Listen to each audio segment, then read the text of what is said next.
Alright, so now, finally, in this last week leading up to Halloween, we're getting to the proverbial good stuff. So a couple of weeks ago, I started off with like lightly spooky stuff, just to kind of get you in the spirit for Halloween, and then I moved up a little bit in intensity to older horror games on the Steam Deck, which I still think hold up tremendously well for the most part. And finally, now I wanted to start going over some games that I think are legitimately scary for the Steam Deck and definitely worth your time if you really want to be just, scared out of your mind, or at the very least, maybe leave an extra light on before you go to bed. Now, I realize that horror is a very subjective thing, and what I find scary might not be what you find scary, so I definitely invite you to, leave your own recommendations in the comments if you think there's a game that should be on this list. But for now, let's just go and get started with the first game on my list, and that would be Hellblade: Senua's Sacrifice. Now, even though it's about 5 years old at this point, I still think that Hellblade is an excellent game that deserves every bit of the praise that it got back in 2017 as a self-described AAA indie.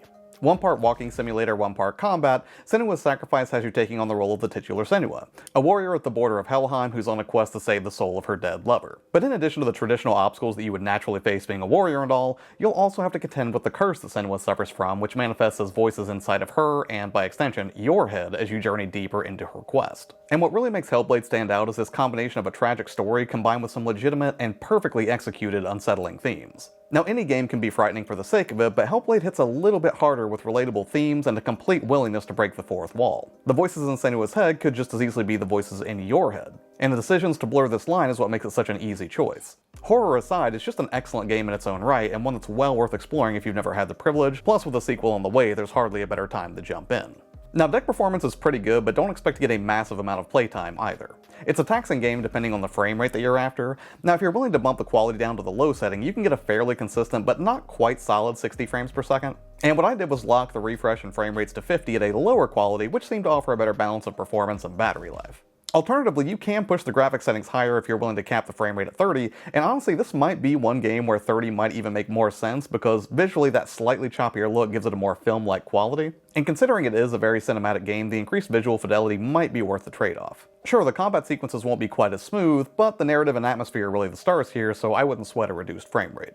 But however you decide to play it, just make sure that you do play it because it really is an experience worth having, ideally with a really good set of headphones because that really does bring the voices in Senua's head to life and really just get you really involved in the experience, striking a solid balance between telling a compelling story that remains heavy with atmospheric dread, all while you contend with demons inside and out.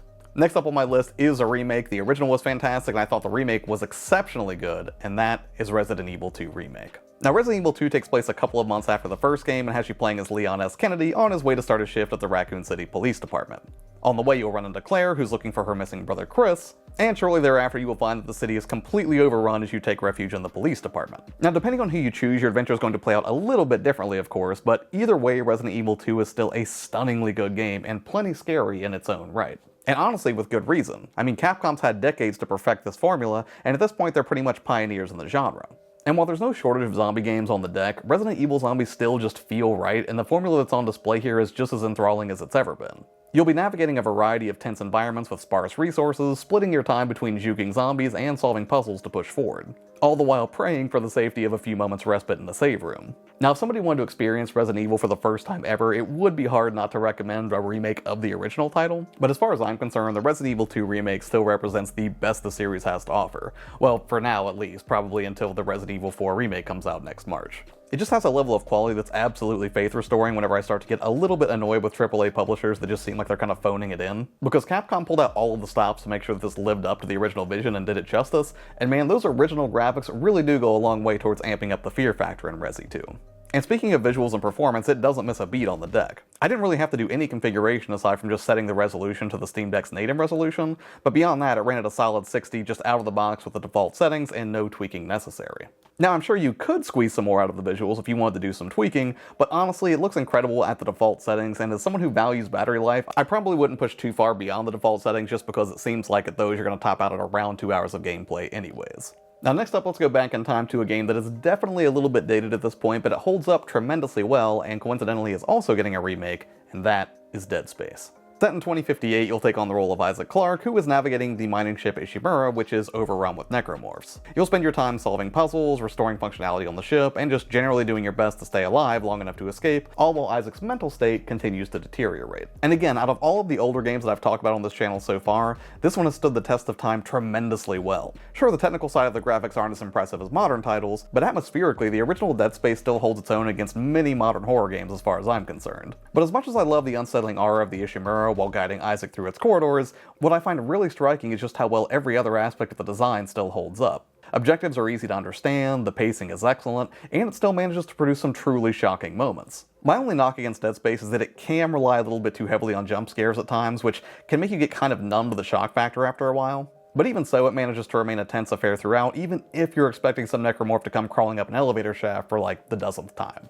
And predictably, deck performance is totally solid at 60 FPS at max settings, and you'll have no problem getting around 3 to 5 hours of play out of it. Which makes it absolutely ideal for late-night untethered marathon sessions if you're looking for some terrifying sci-fi action. And honestly, you should be, because modern incarnations like the straight-up remake of Dead Space and the anticipated Callisto Protocol are just around the corner. And speaking of exploring creepy ships situated in deep space, this next game is one that I still, to this day, have not beaten, but I'm really hoping to change that this year, and that is Alien Isolation. Set 15 years after the original Alien film, you'll be playing as Ellen Ripley's daughter, Amanda. After learning the flight recorder of the Nostromo has been located, you'll venture to Sevastopol space station to try and find answers. Of course, once you arrive, much like Isaac's arrival to the Ishimura, you're going to be in for a pretty bad time. And before long, you'll be ruthlessly hunted by the titular xenomorph. And maybe unsurprisingly, that really is what's most exciting and terrifying about Alien Isolation. Not just that the xenomorph is an inherently chilling design even 40 years later, but that so much love and care went into ensuring that going toe-to-toe with the alien is completely horrifying. Being caught in a game of cat and mouse with this thing is a whole lot of fun, chiefly due to a robust AI design that's actually two AIs that are working together, which keep the fear ramped up appropriately. One is a director AI of sorts that monitors your progress and increases or decreases pressure on the player based on how well you're doing. It does this by notifying the alien to your general location, but the alien then has to, without cheating, use its own behavior to snuff out Ripley's location. What's especially creepy though is that over the course of the game, the alien AI unlocks new decision-making nodes internally, meaning it gradually learns to hunt you more efficiently, as if it's learning. That's messed up. This makes for a delightfully tense struggle for survival, and all of it is set against one of the most faithful recreations of Ridley Scott's original vision that I've ever seen. Everything in these environments doesn't look, strictly speaking, futuristic, but rather the way we probably thought the future might look back in the late 70s, early 80s. It all has this super chunky analog aesthetic with plenty of CRTs and mechanical keyboards littering the environments, and all of this just really goes a long way towards cementing the feeling that you are playing in an alien movie. And much like Resident Evil 2, performance-wise it just hits that sweet spot where it's just new enough that it feels up to modern standards, but just old enough that it can hit a solid 60 and squeeze out a couple solid hours of play without having any issues. But if you really want an isolated experience that is way more deeply steeped in H.R. Giger's design ethos, then you should check out Scorn. Now, full disclosure, the publisher offered me a key for this one, and while I could have played it on Game Pass, I really wanted to check it out on the Steam Deck, so here we are. Scorn is, in a word, disgusting. Billed as a first-person biopunk survival horror adventure game, wow, that's a mouthful, Scorn has you waking up as a silent protagonist in an absolute wasteland. You'll split your time between solving puzzles and some light combat later on, which honestly seems like it's not too far removed from Hellblade in that regard. But where it is different is in the absolutely depressing and kinda gross atmosphere of its world. Everything around you is just this sickening mishmash of biomass and machinery that is literally dripping with atmosphere in some cases. The soundtrack is extremely subdued, with a few reviewers pointing out that it really seems more like a texture than a soundtrack, but still, if you're a fan of H.R. Giger's nightmarish work and ever wonder what an entire game would look like when it's just steeped in that style, Scorn will give you exactly what you're looking for. Now, it doesn't quite hit 60 frames per second on the deck even after I'd scaled back some of the environmental details, but setting it to medium and capping the frame rate and refresh rates to 40 seemed to make for the best experience on the deck. But even so, it did seem to chew through battery pretty quickly, and I actually had to stop filming in the middle of its opening hours to go and get a backup battery so I could keep going, mostly because I got super stuck on one of the early puzzles, which was really tricky. Now, I almost didn't include this game because it's not scary in the traditional sense. In the first couple of hours, I haven't hit any legitimate jump scares or any environment that I was just straight up afraid of, but it is legitimately disturbing in parts, particularly if you're squeamish. But as long as you don't mind a healthy dose of body horror and some admittedly really tricky puzzles that are really obtuse and honestly kinda squishy, I think Scorn is definitely worth a look.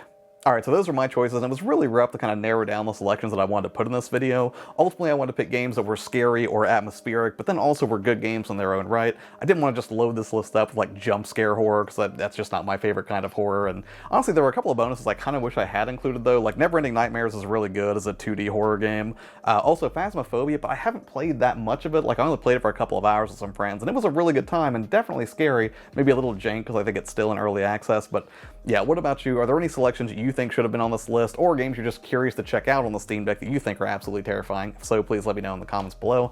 As always, thank you for taking the time to watch these videos. I really, really appreciate it. Have an amazing Halloween if I don't talk to you, and I'll see you next time.